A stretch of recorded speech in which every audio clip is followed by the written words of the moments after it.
Good morning, everyone. Today is February 5th, Wednesday, 2025. It's my wife and I's anniversary.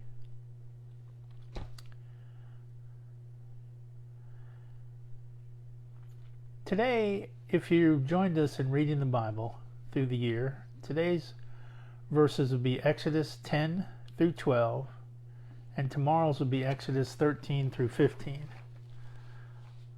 Basically, we're reading three chapters a day.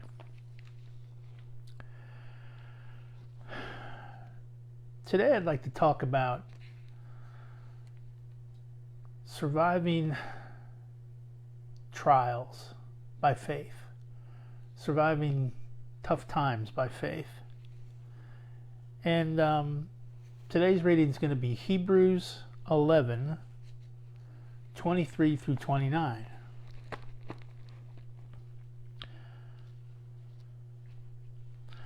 By faith, Moses, when he was born, was hidden 3 months by his parents because they saw he was a beautiful child, and they were not afraid of the king's command.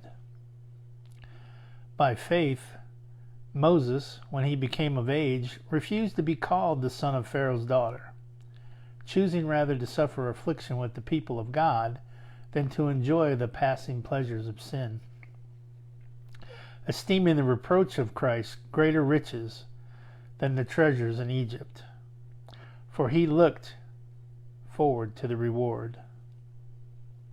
By faith he forsook Egypt, not fearing the wrath of the king, for he endured as seeing him who is invisible. By faith he kept the Passover and the sprinkling of blood, lest he who destroyed the firstborn should touch them. By faith they passed through the Red Sea as by dry land, whereas the Egyptians, attempting to do so, were drowned.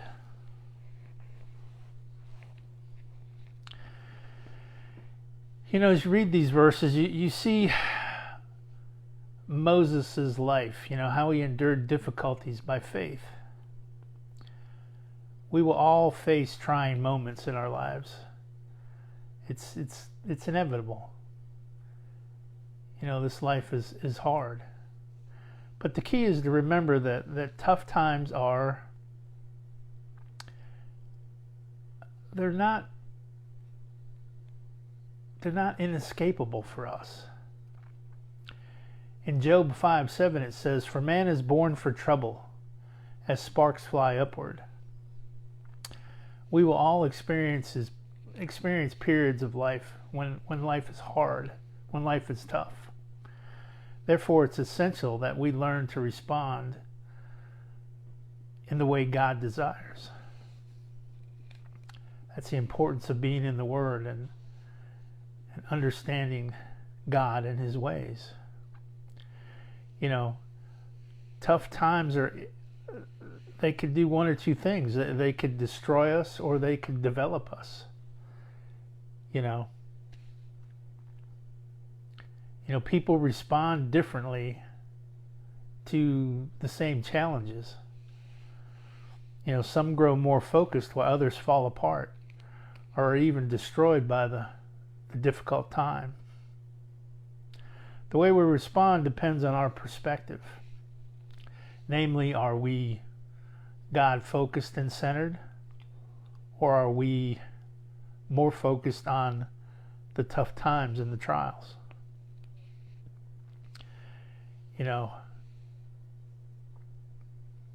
Tough times and difficulties and trials are survivable. And the key is to learn how to walk in continual awareness of God's presence. Moses demonstrated this in his seeking to free the Israelite people from the Egyptian slavery.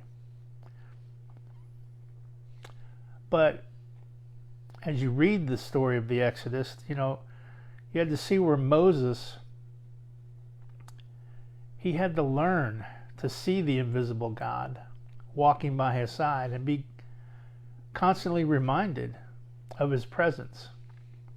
If you get a chance, go back to Exodus 33, verses 13 and 14. So, my question is how aware are you of the Lord's presence? How aware are you of the Lord's presence in your life during times of good times or times of bad?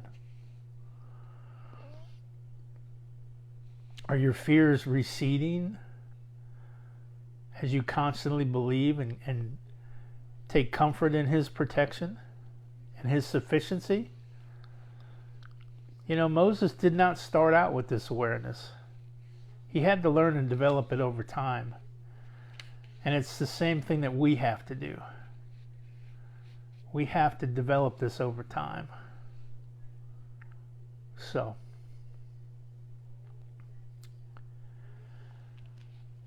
but as a bit of encouragement, I want to add this. You know, what's on your mind right now? An errand you need to run? A loved one you're worried about? A stressful task at work? Are you preoccupied about something? Do you have feelings of hopelessness or doubt? Whatever you're facing, let's take a moment to stop and recalibrate, recenter our hearts and minds on God.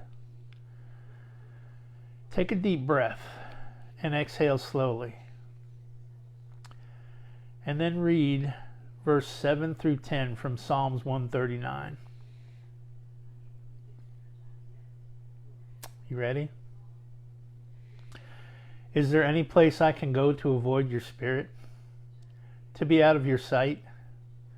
If I climb to the sky, you're there. If I go underground, you're there. If I flew on morning's wings to the far western horizon, you'll find me in a minute. You're already waiting. Whatever you're about to undertake, God will be with you.